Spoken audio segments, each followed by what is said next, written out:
Bueno, hoy vamos a ver uno de los compiladores o empaquetadores de archivos. Pues la verdad, o sea, el término podría ser build tools o module bundler, solo que como que en español un poquito difícil de traducir, como empaquetador de módulos.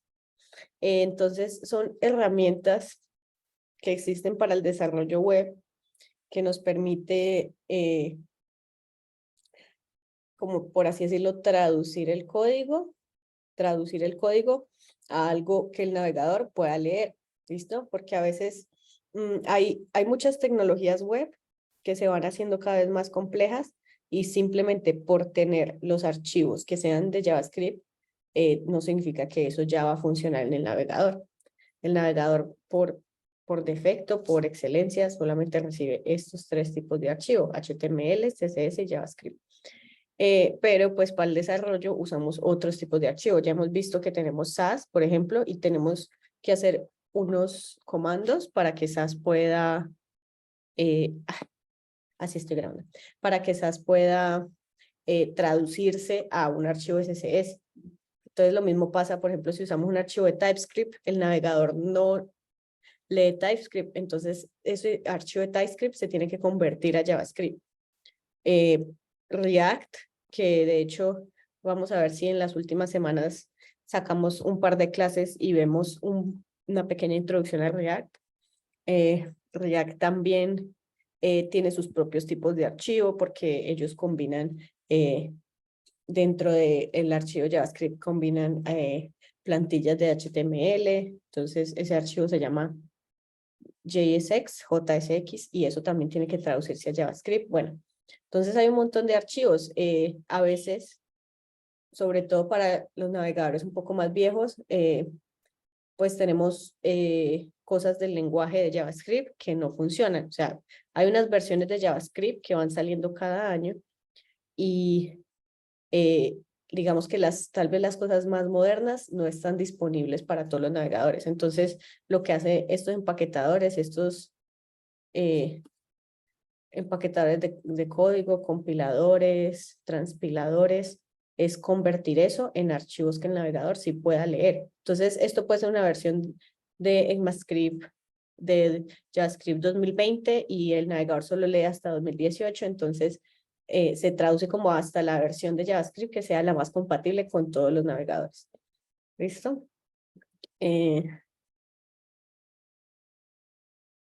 Por aquí dejaron un mensaje.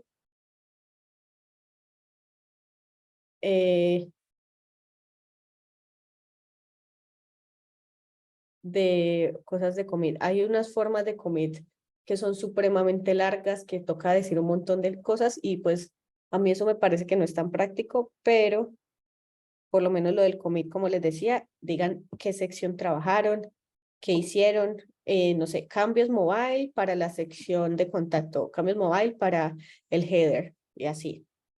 Que además como que tratar de hacer un commit diario o un commit por funcionalidad o por ese tipo de cosas para que esté en el histórico todas las cosas que han cambiado y como les decía, para devolverse o si una persona llega a ver el historial de commits puede ver cómo ha ido avanzando y así. Pero bueno, cambiando otra vez a este tema, entonces usamos el compilador para que otros tipos de archivos de tecnologías web me los conviertan a estos tres tipos de archivo. ¿Listo? Tenemos un par de empaquetadores. Todos tienen sus pros y sus contras y depende mucho de las necesidades de cada proyecto para utilizarlos. Entonces, pues yo no estoy segura si lo vamos a ver aquí en el curso. Webpack es el más utilizado de todos esos en la industria.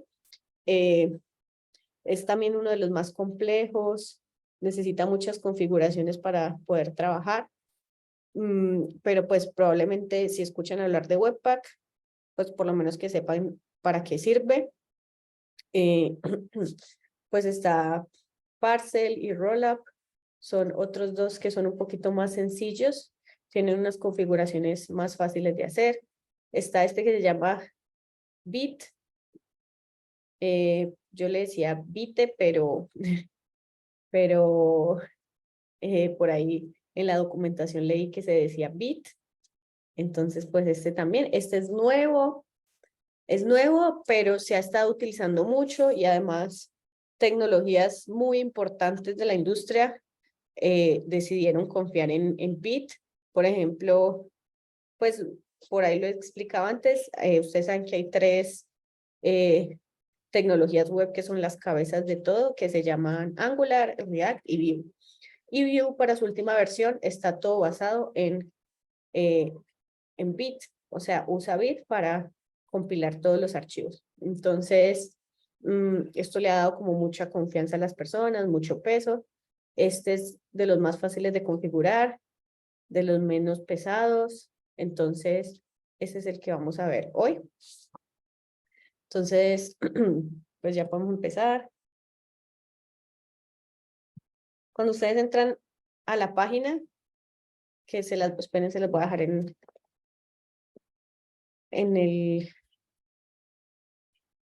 acá, compiladores.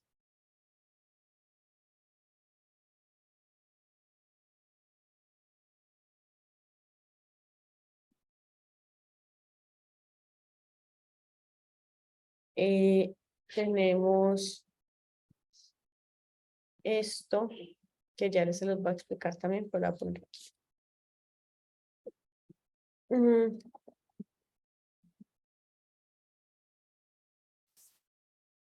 Entonces, bueno, tenemos Bit, que cuando entramos a la página, pues nos aparece esto así.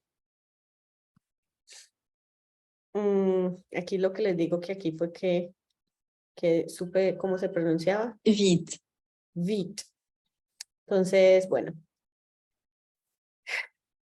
por aquí nos dice los navegadores y aquí nos dice como que si queremos ver una vista rápida cómo es un archivo de Bit, pues o cómo es un proyecto de Bit. Nosotros ya lo vamos a hacer nosotros mismos, pero se los puedo mostrar acá. Él usa un editor de texto online. ¿Listo? Todos estos proyectos necesitan Node, están basados en Node y usan también una tecnología que se llama NPM, que es el Node Package Manager, que también es como para descargar los paquetes de Node que uno vaya a necesitar para hacer el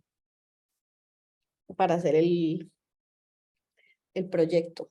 ¿Listo? Entonces, cuando uno tiene un proyecto que cada vez se vuelve más complejo, empieza a usar primero una herramienta de estas de compilado, pero también usa Node y el NPM para descargar las dependencias y manejar las dependencias. ¿Listo? Y esos proyectos de NPM, de Node, tienen estos dos archivos. ¿Listo? Todos esos proyectos que van a ver, un proyecto de Angular, un proyecto de React, un proyecto de Vue, todos van a tener este archivo que se llama package.json. ¿Listo? Este está un poquito más sencillo. Cuando vayamos viendo más cosas van a ver que él mismo se va editando este archivo. De hecho, vamos a ver si...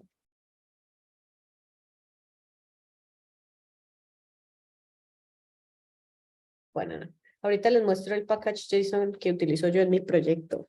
¿Listo? Entonces, el package.json tiene como bastante información del proyecto. Tiene el nombre, tiene, por ejemplo, la versión. ¿Qué es lo de la versión? Pues nosotros normalmente una página no se queda solamente con lo que uno sube la primera vez y ya. Entonces, digamos que la primera versión la primera versión que subimos de la página es esta, ¿cierto? Entonces la es 0.1.2 y vamos haciéndole cambios, ¿cierto? Entonces yo, por ejemplo, les pedí a ustedes que hicieran el landing page, ¿listo? Entonces eso sería, por ejemplo, puede ser la versión 0.0.0, listo, y subieron esa página a producción. Cuando uno dice subir a producción, es que no estás manejando la página local, sino que ya la subes a un servidor que está público para todo el mundo. A veces esos cambios que subimos a producción, pues hay que probarlos muy bien, se usan otros ambientes. Cuando digo, pues, cuando decimos otros ambientes, es como que se utiliza una página que,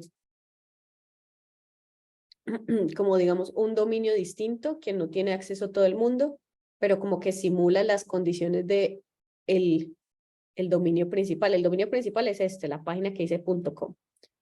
¿Listo? Entonces digamos que podemos tener un ambiente que puede ser StackBlitz, pruebas.com. ¿Listo? Y en ese es que están todos los cambios que yo pienso subir, pero pues que todavía no están completamente listos. Entonces uno sube eso, prueba que todo funcione, que no haya dañado nada, y después de todo eso es que decide si ya va a hacer el resto de los cambios públicos. Entonces nosotros hacemos la página, por ejemplo, landing page, y subimos esa versión. Entonces, están estos 3 puntos en las versiones, y es como por importancia de los cambios. ¿Listo? Entonces, este número, si yo cambio versión 1, versión 2, versión 3, son cambios muy grandes. ¿Listo? Entonces, por ejemplo, la versión 1 es la página que ustedes crearon. ¿Listo? Pero si yo, por ejemplo, quiero hacer un rediseño de toda la página o cambio el estilo gráfico o algo así, ya sería la versión 2. Y es porque casi que todo lo que hice no tiene nada que ver con lo anterior. Pero si yo tengo la versión 1, listo, hice el landing page y después le quiero agregar la página de los filtros, entonces yo ya cambio esta versión 1.1. Porque es que esto es como los cambios más grandes, los cambios medianos y los cambios más pequeños.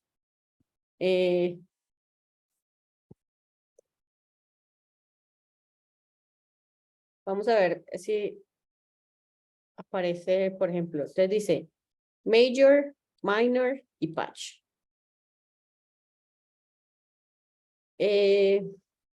Pues esto es como de otro tipo de códigos, pero dice que, por ejemplo, Major es cuando haces cambios que son incompatibles con las APIs que habían antes. Minor es que agregas funcionalidades, pero que es retrocompatible, backwards compatible. Y patch es, por ejemplo, cuando se arreglan bugs o se agregan pequeñas cositas que no cambian mucho el código como estaba. ¿Listo? Entonces uno puede tener, por ejemplo, una versión que sea 1.5.3.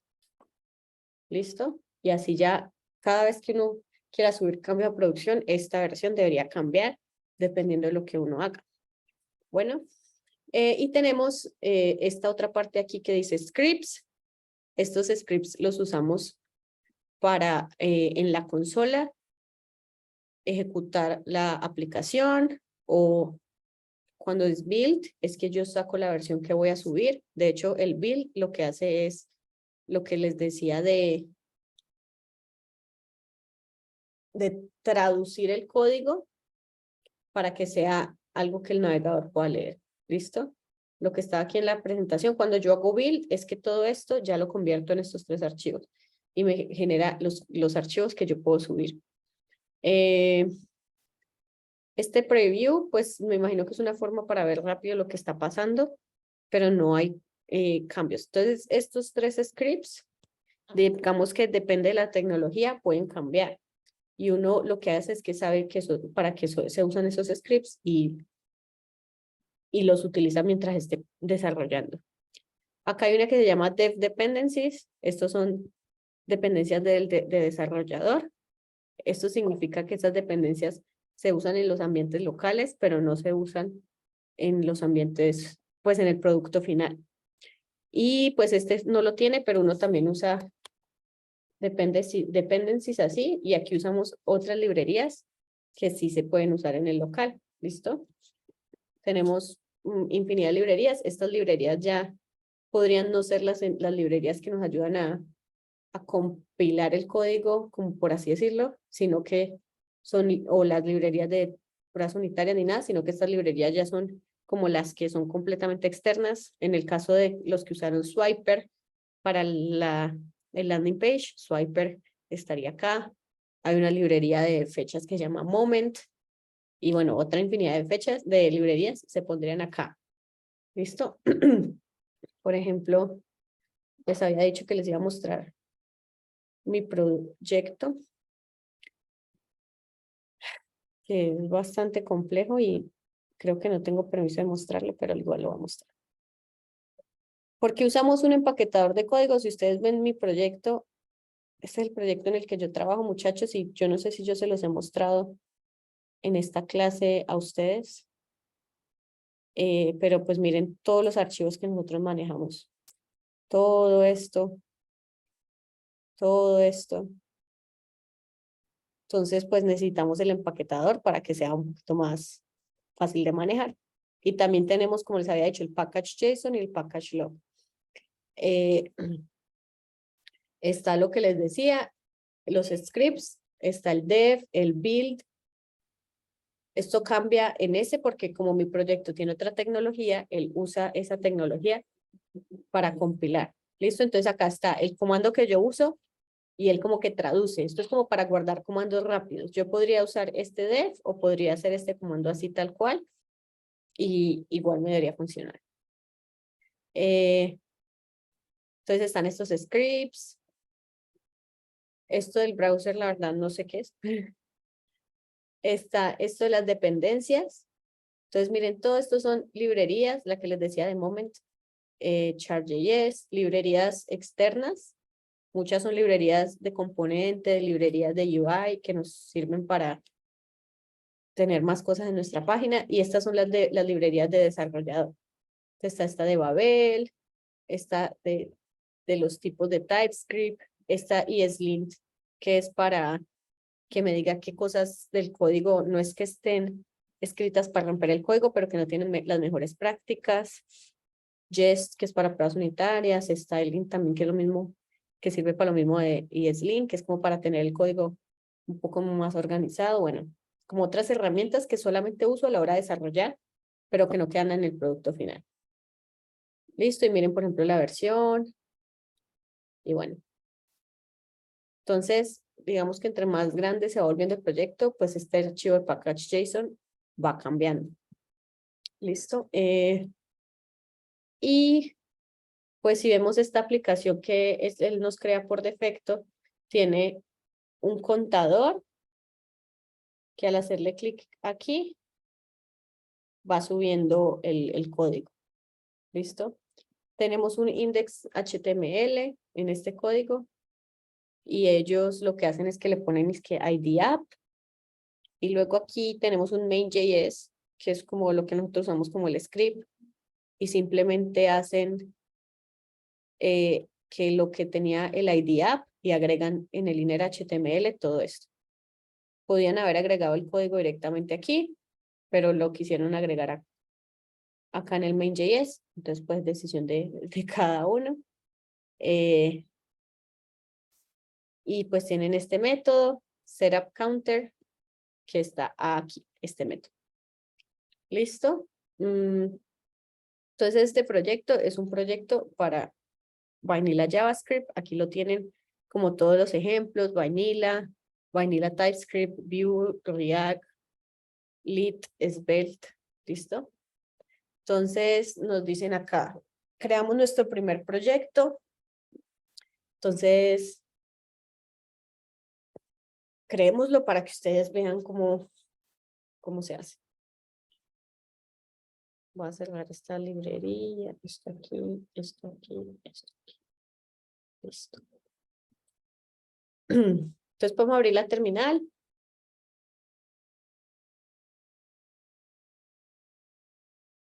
Cuando abrimos la terminal, normalmente, si la abrimos desde nada, nos abre como desde el archivo raíz. ¿Listo? Si queremos ejecutar comandos en la terminal, necesitamos ir a la carpeta donde queremos ejecutar el comando. Si yo me voy en esta carpeta, él me va a ejecutar el comando en esta carpeta que es la raíz, pues por lo menos en las Mac. En el computador Windows creo que sería como mi PC y ahí es donde él ejecutaría los cambios, pero yo no quiero que vaya ahí. Entonces lo que yo puedo hacer es, por ejemplo, en la terminal, si yo escribo ls, me dice todos las carpetas que hay en la carpeta en la que yo necesito. Entonces yo voy a irme a Documents. Si yo escribo, bueno, el otro comando que uno puede usar es el que dice cd. cd es para ir a una de esas carpetas. Entonces yo quiero ir a la carpeta de Documents. Entonces, ¿está muy chiquita el texto o está bien así? Yo creo que está muy chiquito. Mejor así, listo. Entonces, si yo me quiero ir a la carpeta de Documents, entonces pongo cd y le digo, puedo escribir doc. Si hay algo si yo escribo, por ejemplo, doc, me dice que hay dos, uno documents y uno downloads. Entonces, si yo le escribo doc y le hundo, no les había dicho, ustedes no están viendo, pero yo estoy hundiendo tab. Entonces, yo escribí doc y hundo tab. Y entonces ya me dice documents. Entonces, entro a documents y yo quiero ver qué carpetas hay en documents. Y pues hay una infinidad. Entonces, yo voy a entrar a uno que se llama personal. Entonces, estoy aquí al final de la carpeta, le digo cd personal y entro. Entonces, él acá en la línea antes de donde uno pone el comando, me dicen qué carpeta estoy parada. Estoy en personal. Puedo hacer ls otra vez. Bueno, hay un montón de archivos. Yo sé que hay uno que se llama repos, entonces voy a entrar a ese. No los veo. Creo que está con mayúscula. Repos. cd. Repos. Entonces entré al que se llama repos. Y aquí ya podría hacer el comando que necesito. Otra forma de hacer eso, pues es que yo abro la terminal sola. O sea, les voy a enseñar varias formas. Yo abro la terminal sola. Aquí miren que estoy otra vez acá. Puedo hacer dos cosas. En la Mac.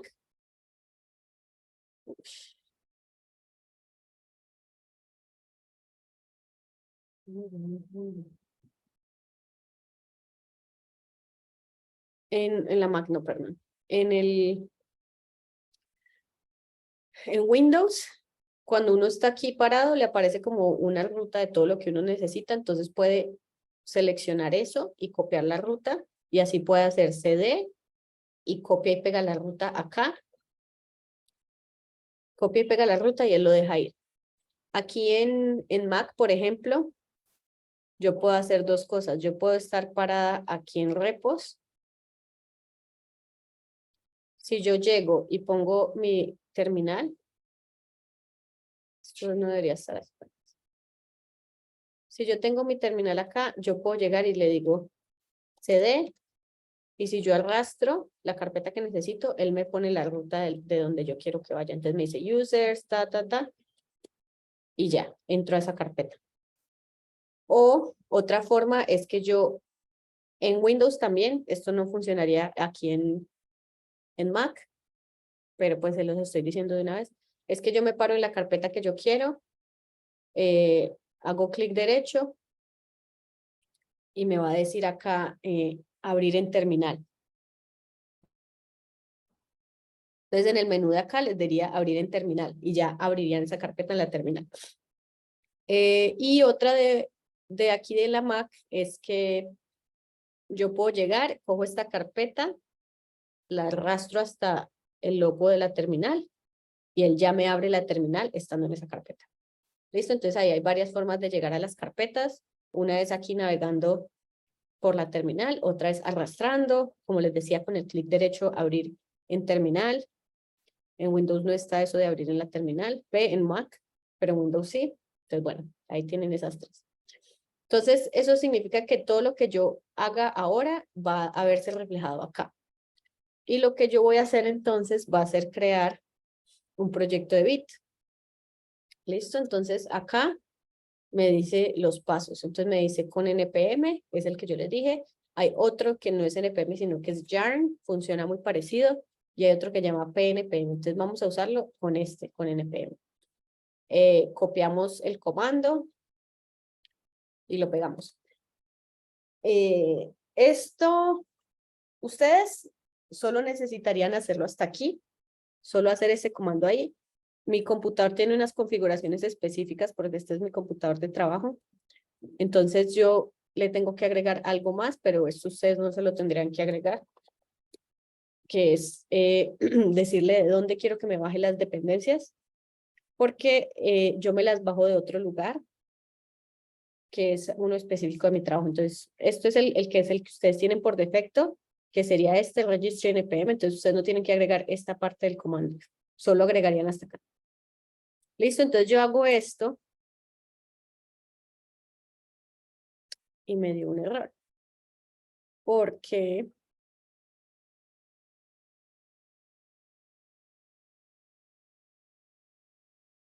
npm create registry igual. Miren lo que yo les decía, o sea, yo uso este para descargar mis archivos. Ustedes deberían usar este. Pero falla.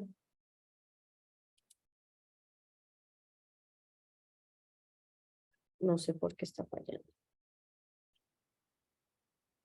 Registry es. Voy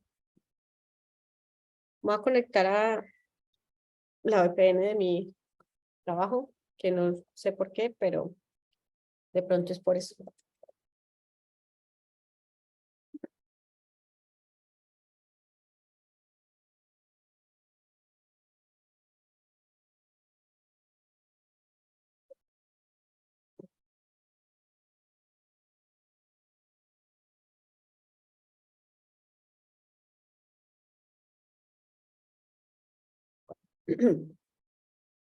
Igual lo que les digo, ustedes solo deberían de poner esto y ya.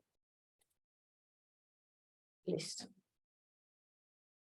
Ya me acordé por qué no funciona.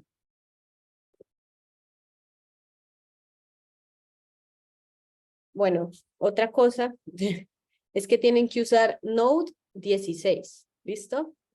Yo en este computador tengo muchas versiones de Node instaladas porque también por el trabajo. Entonces, cuando ustedes lo vayan a usar, no sé si lo tengan descargado en su computador, de seguro sí, porque ustedes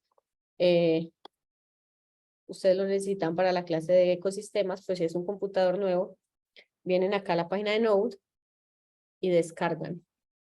Él pide usar, si vienen acá Bit, dice usar Node 1418 o 16. Se puede usar algo más alto que eso, pero no menor que eso. ¿Listo? Entonces él acá le dice recomendado o el último. Pues uno debe usar el recomendado. Si quiere, yo estoy usando el 16 porque ahí me dice que puedo usar el 16 y es el que yo tengo descargado en mi computador. ¿Listo? Entonces ahí ya sí me va a funcionar. Y cuando empiezo me va a decir qué quiero,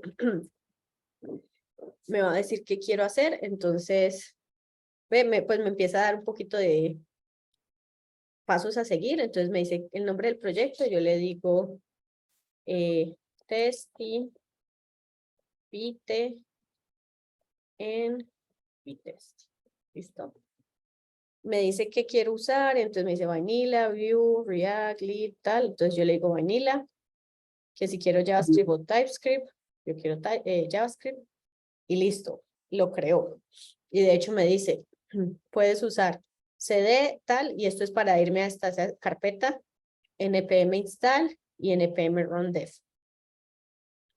que es lo que les expliqué antes. Entonces, si ven la carpeta que estábamos trabajando, dentro de esa carpeta me creó esto, testing bit en Vitest.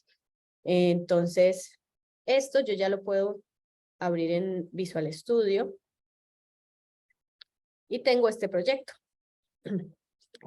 El proyecto creo que es exactamente igual al que está en la página de Staglitz, el que les acabo de mostrar, tiene un counter, tiene un HTML, tiene este.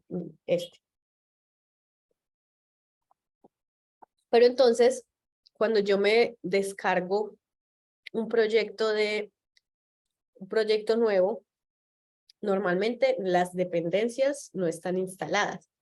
¿Qué son las dependencias? Pues estas que les estaba diciendo acá. Si yo me lo bajo del repositorio, si yo me lo descargo en un computador nuevo, tengo que pues descargarme esas dependencias porque si no, no me va a funcionar. Si yo cojo acá y le digo npm run dev, él me va a decir que no encuentra este que se llama Vite. ¿Listo? Esto otra vez lo estoy usando para usar Node 16 porque cada vez que uso una nueva terminal me lo abre en el anterior. Entonces él me dice que no encuentra Vite. ¿Y por qué no encuentra Vite? Porque yo no he descargado la dependencia. Entonces lo primero que uno hace cuando recién se descarga un proyecto en un computador nuevo, se lo descarga de GitHub, pues así sea, ustedes que van a trabajar en distintos computadores y todo, una persona va a crear el proyecto y la otra persona se lo tiene que descargar. Entonces la otra persona tiene que instalar las dependencias. Entonces, ¿cómo se hace? Se hace npm install o npmi, es lo mismo. Y él aquí empieza a descargar. ¿Listo? Creo que me va a fallar por lo del registry de ahorita. npm install, registry. Acuérdense que eso del registry ustedes no lo tienen que hacer, solo yo. Pero bueno, entonces yo lo doy npm install, empiezo a instalar. Se demora un poquito y ya. Y entonces él me abrió una carpeta nueva que se llama Node Modules. Y en el Node Modules es que están como que todas las dependencias que eso descargó. ¿Listo? Entonces, tal vez acá en las dependencias solo estaba Bit, pero si vemos acá, me descargó varias dependencias más. O sea, Bit tiene además adentro otras dependencias que él necesitaba. Miren estas dependencias y estas dependencies. Y varias de esas me las descargó aquí en el computador, porque las necesita él para trabajar. ¿Listo? Entonces esta carpeta de no modules, uno nunca la cambia manualmente, solamente ella se crea cuando uno le dan el npm install. Si yo quiero actualizar las dependencias, también le doy npm install. Si yo sé que alguien subió un cambio, si tú haces algún cambio en este package JSON, en las dependencias, toca volver a hacer npm install cuando otra persona descargue el código. ¿Listo? Entonces, pues tenemos esto y ya tenemos estos tres comandos. Si yo le doy acá, entonces para correr este comando sería npm run y digo el comando que usar. Entonces empezamos por npm run dev y él empieza a correr y me dice listo, está corriendo y está en esta URL. Miren la URL que está acá, es parecido como cuando hacemos ¿cómo es que se llama? El live server, porque estoy sirviendo la URL desde mi computador. Esto normalmente es la IP de mi computador. Entonces, si yo le digo acá localhost, igual va a funcionar. Localhost es la IP de este computador. Entonces, pues sería lo mismo. Esto y esto es el puerto. ¿Listo? Entonces, uno puede tener varias cosas corriendo en su computador, pero va a tener puertos diferentes. Entonces, esta es la aplicación que él crea. Y esto hace el 1, 2, 3, 4, 5, 6, 7, 8. ¿Listo? Bueno, tenemos el otro comando, que sería este que está acá, que dice build. Entonces yo le doy npm run build. Ah, bueno, no les había dicho. Él estaba corriendo esto y yo lo dejé de correr hundiéndole control C. Control C. Y él ya mató lo que estaba corriendo. Tenemos la otra que se llama, bueno, npm run build. Entonces esto lo que me hace es que me crea los archivos listos para producción y aquí lo creo y me creo esta carpeta que se llama dist. Esta carpeta normalmente va ignorada en el git ignore. De hecho, si lo vemos acá, está dist. ¿Ustedes saben qué es el git ignore? ¿O no tienen ni idea? Sí, es básicamente un archivo con los nombres de los directorios que se van a ignorar los archivos que estén dentro de él. Entonces, cada vez que actualizas el repositorio, pues eso no se sube. Exactamente. ¿Listo? Entonces, hay cosas que yo no necesito subir a mi repositorio porque son muy pesadas, porque no sirven para el desarrollo. En este caso, miren que aquí está el Node Modules. Yo no subo cosas con el Node Modules porque a veces las dependencias que uno descarga pesan gigas. Se puede pesar, un proyecto puede pesar 1 giga, 2 gigas. Entonces, no tiene sentido que una persona que clone el repositorio se demore tanto en descargarlo. ¿Listo? Entonces, y además, como que esos archivos yo los puedo generar localmente. Entonces, el Node Modules no se sube a Git, el dist tampoco se sube. El dist, pues son los archivos que uno subiría a producción, como les había dicho. Entonces, ese tampoco se sube porque la persona, si algún desarrollador lo necesita, pues lo genera como yo lo acabo de hacer con el npm run build. Entonces yo no necesito tener que subir este dist. ¿Listo? Y bueno, pues ahí están otras cosas que se ignoran. Bueno, entonces pues él me creó esa carpeta dist con los cambios listos para producción. Y esta preview, que la verdad no, él está ahí, pero eso no se usa. Que bueno, es prácticamente lo mismo para ver el código. Supongo yo que el preview no me deja hacer cambios en tiempo real. Cuando yo hago el run dev, si yo hago un cambio en algún archivo, él vuelve y se corre y vuelve y me actualiza. En cambio, el preview no debe de hacer eso. ¿Listo? Entonces ya, esas son las tres, esas son las cosas que les iba a explicar de el bundler que se llama Bit. Y ahorita vamos a ver otra parte del desarrollo que se llaman las pruebas unitarias. ¿Listo? Las pruebas unitarias, pues es una forma en la que yo pruebo mi código por pequeñas partes. Entonces yo pruebo el código de pequeñas funciones. Es algo como muy modular. Hay formas de probar el código que sean manuales o que yo pruebe la aplicación completa por toda una funcionalidad. Por las pruebas unitarias, por eso se llaman unitarias, prueban pequeñas partes del código y esas partes pues uno escribe su prueba. O sea, las pruebas unitarias también hacen parte del desarrollo y por eso son del desarrollador y no son del tester. Y yo lo que hago es que pruebo que mi función haga lo que yo tenía pensado. ¿Listo? Entonces, tenemos esta otra tecnología que se llama Bitest y como que se me congeló el código. Allá. Tengo esta tecnología que se llama Bitest, que es una tecnología que desarrollaron especialmente para Bit, que son unas herramientas para hacer pruebas unitarias. Hay otras, hay unas un poquito más famosas, por ejemplo, hay una que se llama Jest.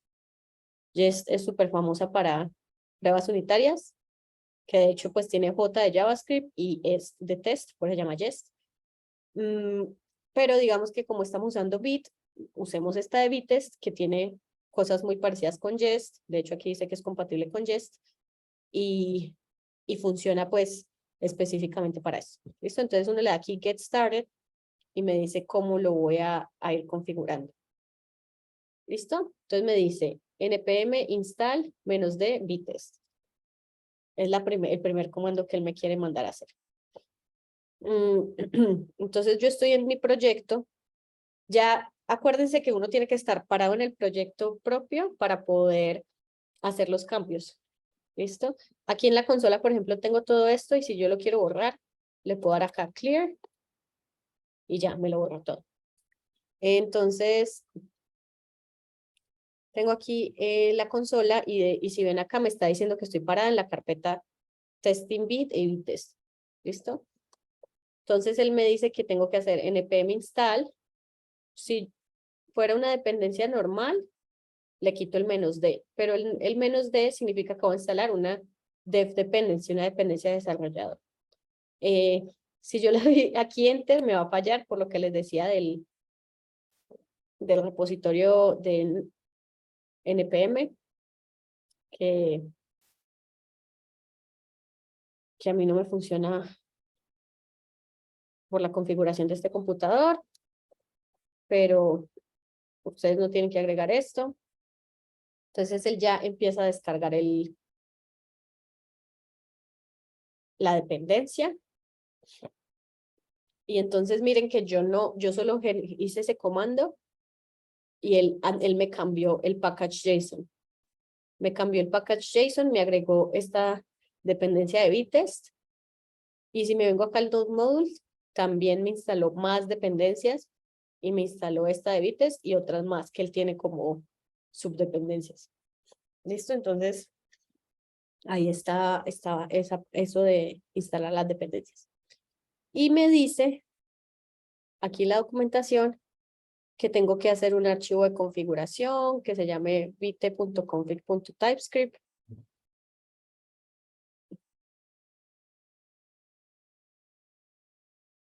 Eso ya lo vamos a hacer. Voy a abrir acá el ejemplo que ellos ponen también en el navegador.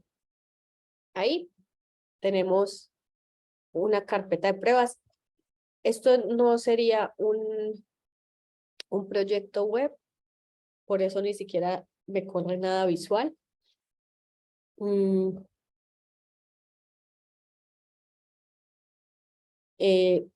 Y entonces él me crea unos archivos acá de pruebas. Estos archivos no les van a hacer mucho sentido a ustedes, por eso ya mismo vamos a hacer un ejemplo con el navegador, con un ejemplo con el código, con un código que sí sea un poco más realista, porque entonces, ¿qué es la prueba unitaria? En la prueba unitaria yo hago un caso de prueba, hago primero una suite de pruebas, que son como un grupo de varias pruebas, y hago cada prueba por separado. Entonces este it es una prueba, este es otra y esta es otra. Y aquí tiene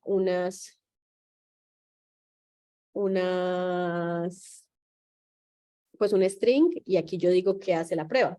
¿Listo? Entonces acá, por ejemplo, lo que él está haciendo, está diciendo que me pruebe que 1 más 1 sea igual a 2.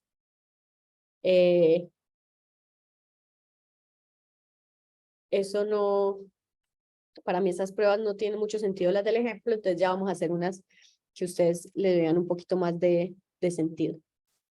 Aquí, por ejemplo, pues este es un ejemplo del archivo de configuración. Yo ayer hice un ejemplo en mi computador local, entonces voy a copiar el archivo de configuración de ahí. Pero espérenme un segundo que tengo que conectar el cargador del computador.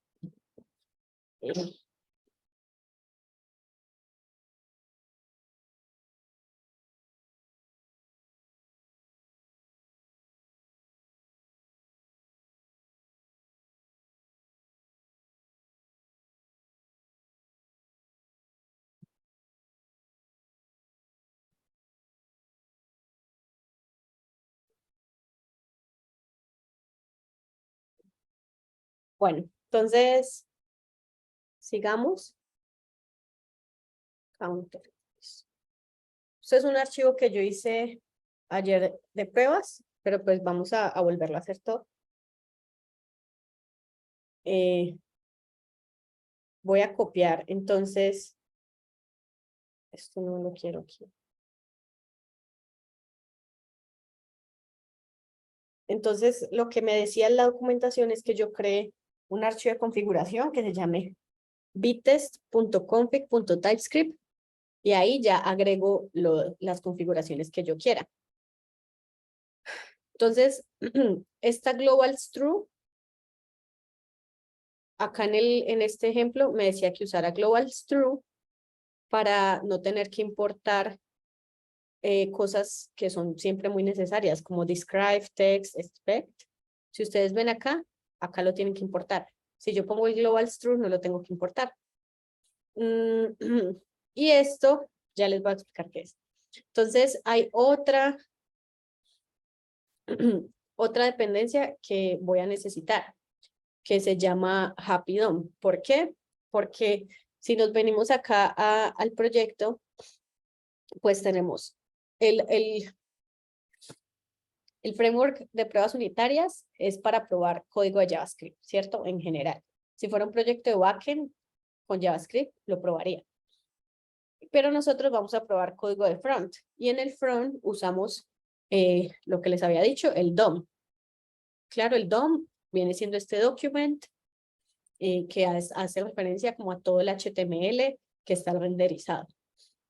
Entonces yo necesito poder acceder al DOM porque, por ejemplo, en esta prueba unitaria utilizamos cosas del DOM. Utilizamos add event listener, inner HTML.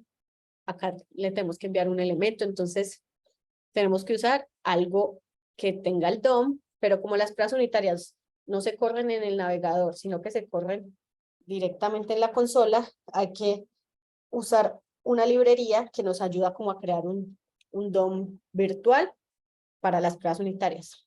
Entonces ese se llama Happy DOM. ¿Listo? En mi proyecto de prueba también es un dev dependency, entonces tengo aquí el comando npm install -d, instalo aquí Happy DOM. Happy DOM es la librería, pero hay otras, hay unas que se llama JS DOM, esta se llama Happy DOM. Listo, entonces yo instalo Happy DOM, me apareció aquí, y aquí en la configuración, lo que yo le tengo que decir es que el ambiente que usa es Happy DOM. Y ya con eso puedo utilizar métodos que utilicen front, que utilicen documentos, query selector, getElement by ID, todos esos métodos los puedo utilizar en mi prueba y él no va a fallar. Bueno, entonces la convención que uno usa en las pruebas unitarias normalmente es que por cada archivo de código, por cada página o por cada componente, yo creo un archivo de pruebas. ¿Listo? Entonces, vamos a hacer unas pruebas de esta función.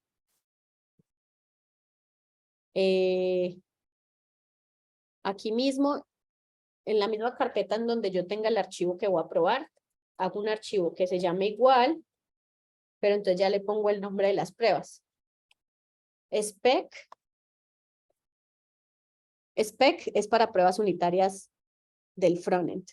Y para pruebas unitarias de otros tipos de JavaScript sería test. Pero entonces uno hace un archivo .spec.javascript y miren que él incluso me lo toma como un archivo de otro color porque él ya sabe que eso es un archivo de pruebas. Entonces, hacemos la primera prueba. Para hacer las pruebas yo creo una suite de varias pruebas. Entonces tenemos acá describe. Pues yo no la necesito importar porque usé lo de global. Entonces uso describe acá y describe tiene dos parámetros. ¿Listo? Tengo el primer parámetro que me dice cómo voy a llamar counter functions suite, por ejemplo. Entonces, ¿cómo voy a llamar el grupo de pruebas que voy a hacer? Le dicen la suite de pruebas. Entonces, yo pongo en el string lo que yo voy a hacer.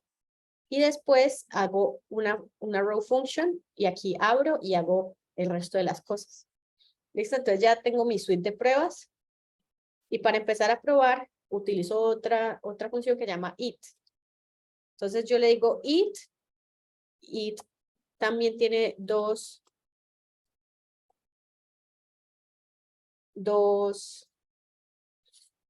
parámetros, lo mismo, cómo se va a llamar esa prueba unitaria. Ya, it es una prueba unitaria. Entonces yo miro aquí el archivo, ¿qué voy a probar? Setup counter. ¿Y qué pasa en el setup counter? Yo le mando un elemento, él inicia un contador en 0, le da este otro set counter, lo que hace es que a ese elemento le cambio el inner HTML y le pongo count is tanto, y también le hago un event listener que tiene un click, y en ese click hace esta función que va sumando ¿listo? Esto hacia acá. Él hace la de listener, pero además después de eso lo setea en 0 el inicio de la cuenta. ¿Listo? Entonces, si yo hago clic, me le va sumando de a 1. Pero si todavía no hago clic, él inicia en 0. ¿Listo? Entonces yo aquí le puedo decir, por ejemplo, sets up. ¿Qué quiero hacer en esta prueba? Entonces yo le puedo decir que voy a probar esta función. Setup counter function with no click. ¿Listo? Entonces yo voy a probar la función sin hacerle clic al elemento. Entonces, lo primero que voy a hacer, yo voy a probar esta función, entonces yo me tengo que importar esa función. ¿Listo? Entonces, setup.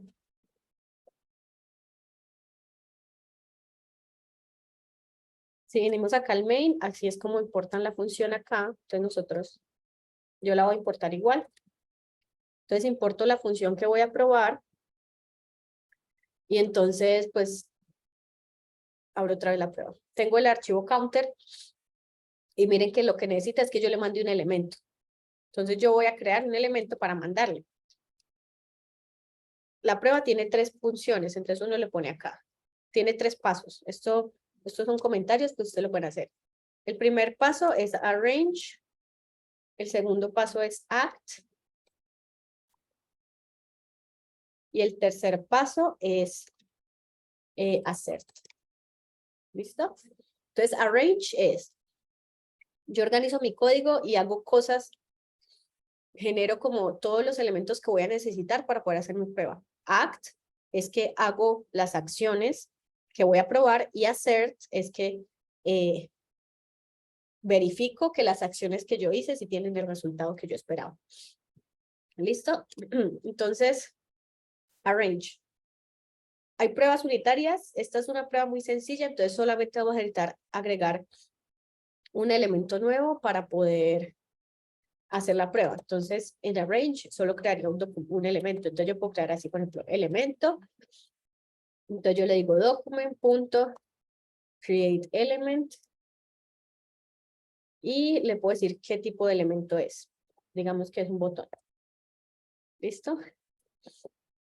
Entonces el document.createElement button. Ya tengo el elemento que voy a utilizar. Voy a utilizar la función setupCounter y le monto el elemento. Le digo acá. setupCounter element. Y acá haría la prueba que voy a hacer. Como les había dicho, entonces este método lo que hace es llamar este setCounter. Y setCounter es esto. setCounter, ¿qué hace? Me dice count is tanto. Como todavía no le he dado clic, la cuenta sería 0. Entonces yo puedo hacer, por ejemplo, eso. Yo le puedo decir expect. Expect es una palabra reservada. Entonces, si nos venimos acá,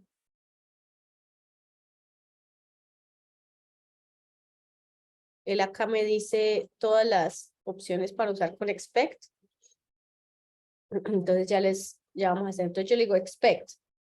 Entonces yo le puedo decir element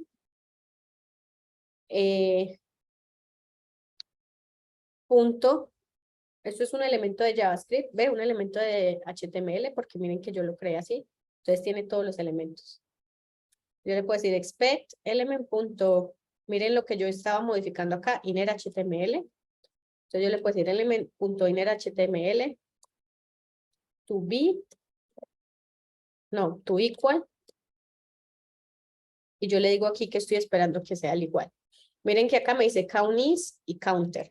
Counter, pues, es lo que llega acá. Counter igual a count. Entonces, pues a mí este counter no me va a servir. Yo tengo que probar con las cosas que él está haciendo. Y en ese caso, al no hacer clic, él solamente manda el count en 0. Entonces, si yo solamente seteo la función, el inner HTML elemento debería de ser count is 0. Entonces, miren que yo creo un elemento y ni siquiera le puse ningún inner HTML, pero el método que yo estoy usando sí se lo va a poner. Entonces, como él sí se lo va a poner, pues yo puedo probar que ese cambio sí se haya hecho.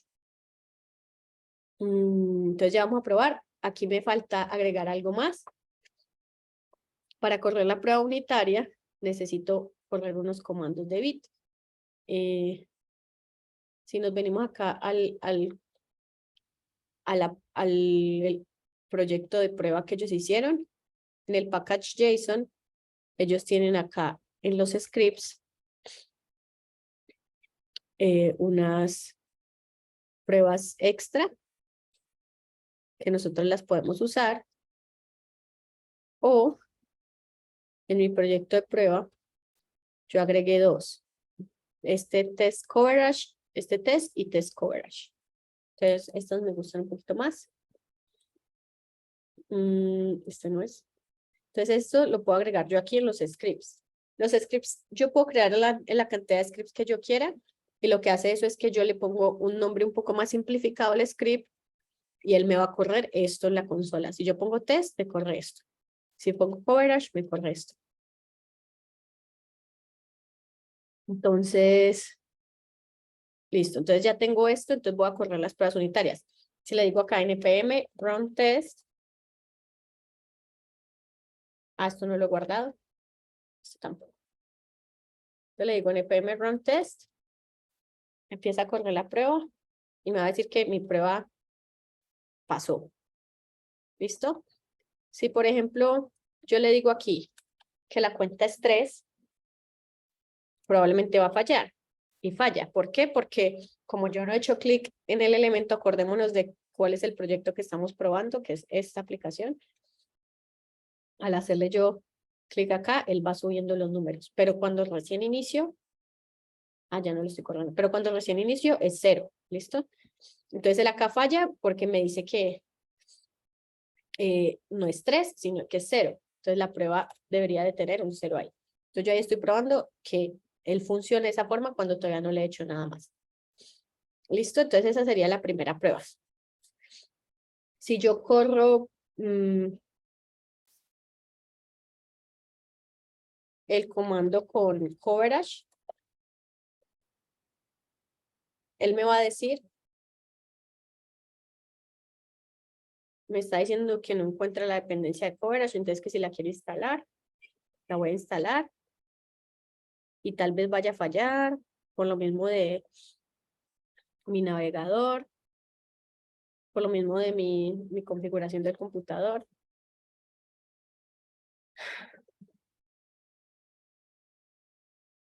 Entonces la voy a instalar manualmente en npm install esto, registry.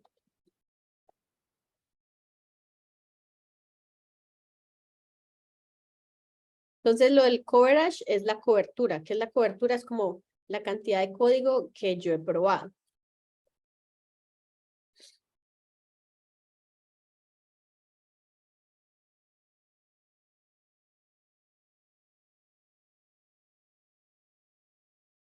Me dio mal eso. Registry.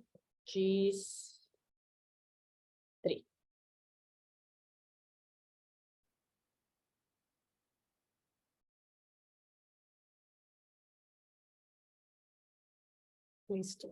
Él la instaló aquí. Yo creo que la debía haber instalado aquí arriba en dependencies. Pero bueno, por ahora, para que adelantemos. npm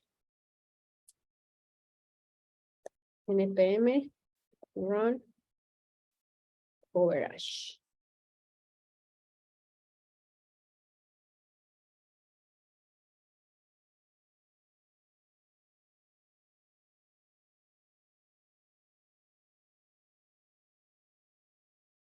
Entonces él me está diciendo que yo estoy probando el 100% del código. Probablemente eso no sea verdad. Entonces él me crea aquí unos archivos en una carpeta que se llama coverage. Esa carpeta también debería estar ignorada. Y me dice acá todas las líneas de código que por las que yo pasé, ¿cierto? Acá me dice que agregó el listener y me hizo esto, pero yo no he probado este click. Entonces puede que la función me diga que tiene 100% de cobertura, pero yo no he probado todo, entonces yo puedo hacer todavía una prueba más o incluso un par de pruebas más. Entonces, digamos, Ahí yo no he hecho clic. With one click. ¿Listo? Entonces, hago la misma prueba. Es prueba unitaria, no importa que se vuelva repetitiva porque yo estoy probando pequeños casos de prueba. ¿Listo? Entonces, le doy acá Setup Counter. Y además de hacer el Setup Counter, yo necesito hacer clic en el elemento. Entonces, yo lo que puedo hacer es decir acá, element, punto, hay un método que es para yo hacer eventos manuales, que esto ya lo hemos visto también en los eventos de los web components, que llama dispatch event. Entonces yo lo que voy a hacer es que voy a hacer un evento en este elemento. Entonces lo que voy a hacer es que voy a hacer un evento de clic. ¿Listo? Los eventos que nosotros hemos usado es custom event, pero aquí vamos a usar el evento de clic. Y ya, entonces le doy dispatch event click. Entonces, si yo corro esa prueba que está ahí, él me va a fallar porque yo le estoy diciendo que la cuenta es 0. Y la cuenta ya debería ser 1 porque yo ya hice clic una vez. Ah, no he guardado, perdón. Entonces él falló, me dice, hice 2 pruebas y falló un archivo de pruebas, que es este archivo, y una de las pruebas falló y una prueba pasó. Y me dice, la cuenta debería ser 1 y usted puso 0. Por lo que les había dicho, aquí ya cuando yo hago clic, LML está sumando 1, en este set counter, él está sumando 1 a la cuenta que ya hay. Entonces ahí ya, por eso está fallando. Entonces esta prueba ya debería decir que la cuenta es 1. Si yo lo guardo, él me vuelve a correr las pruebas. Le puse una X, por eso falló. Entonces él ya dice la cuenta es 2, listo. Y hice las 2 pruebas. Puedo hacerlo N cantidad de veces, pero solamente como para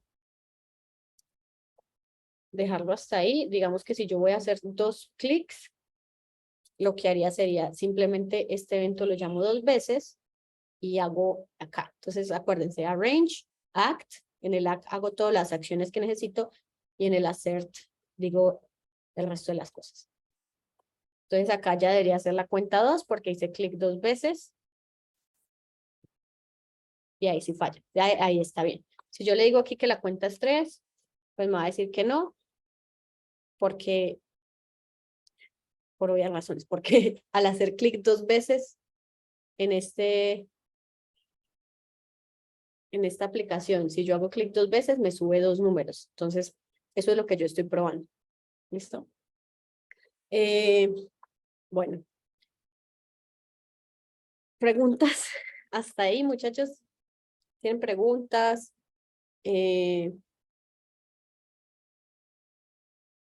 Las que sean. No tiene que ser exactamente este código. ¿No?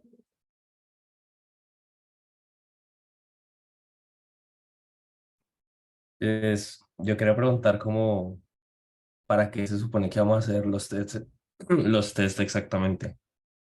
O sea, por ejemplo, en el proyecto.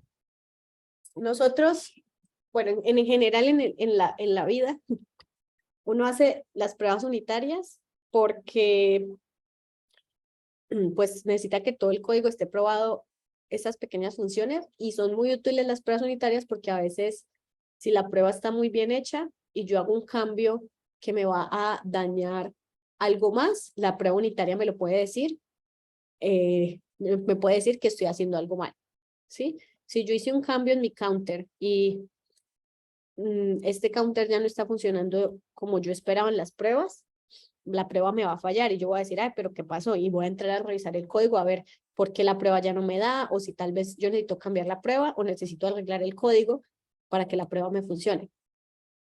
Para eso es la prueba unitaria. Y en nuestro proyecto, pues ya tendríamos que ver en qué parte lo vamos a usar.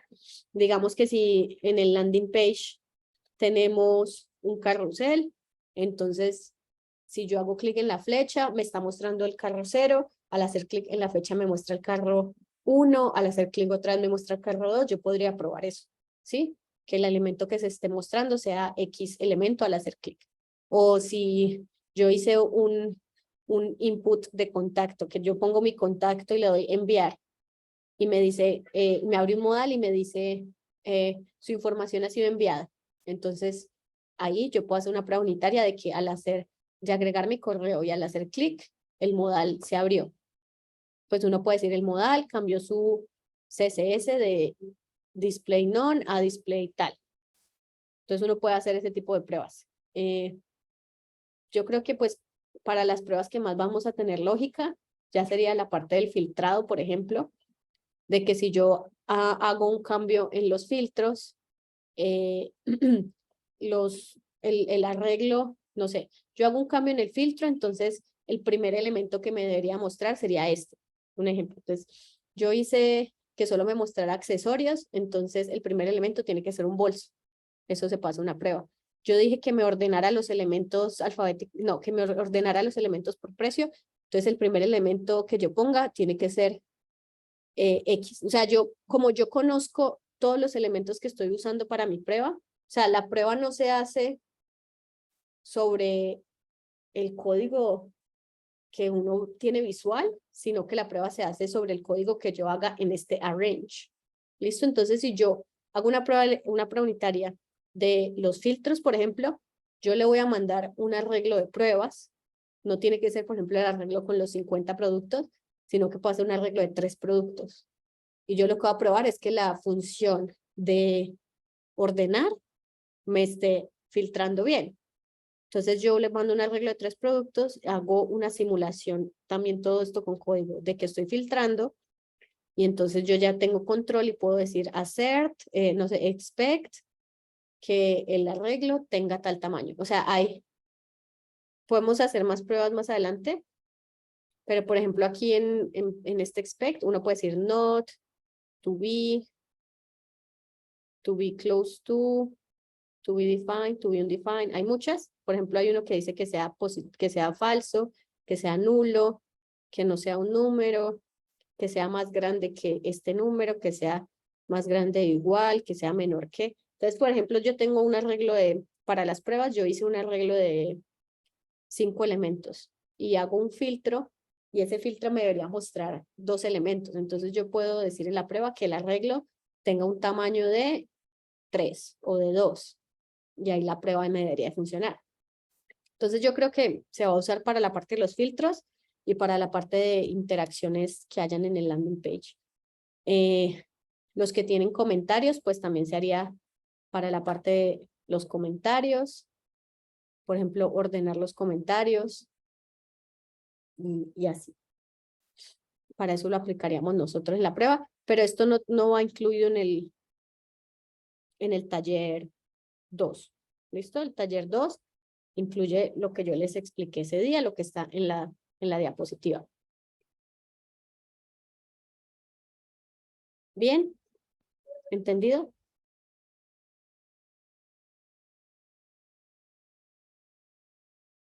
Sí, profe, gracias. ¿Alguien tiene más preguntas?